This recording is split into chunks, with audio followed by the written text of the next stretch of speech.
छत्रपती संभाजीनगर शहराचा पाणीपुरवठा ठप्प आहे। शहराला पाणीपुरवठा करणारे शेकडो टँकर उभे आहेत। तांत्रिक कारणामुळे प्रकल्पातून पाणीपुरवठा हा थांबलाय। किती वेळात ही सगळी परिस्थिती सुधारेल या संदर्भात अस्पष्टता कायम आहे। आढावा घेतला आपले प्रतिनिधी सचिन बडे यांनी।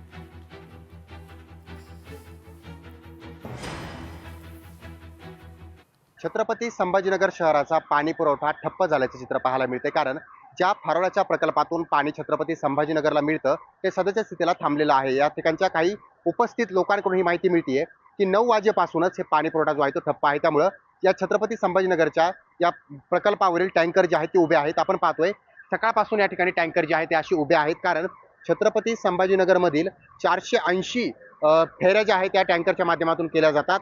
83 टँकरच्या माध्यमातून 85 वसाहतींना हा पाणी पुरवठा केला जातो। कारण छत्रपती संभाजीनगरचा पारा जो आहे तो वाढत आहे। 39 अंश सेल्सिअसच्या पुढे संभाजीनगरचा पारा गेलेला आहे।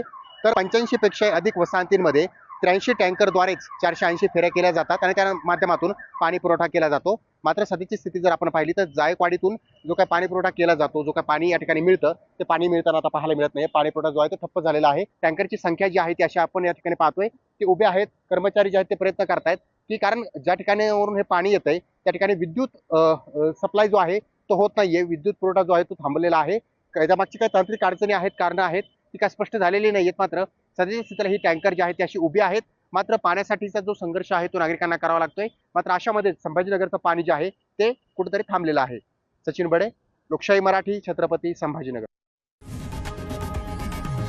लोकशाही मराठी ऐका, पहा, जागरूक रहा।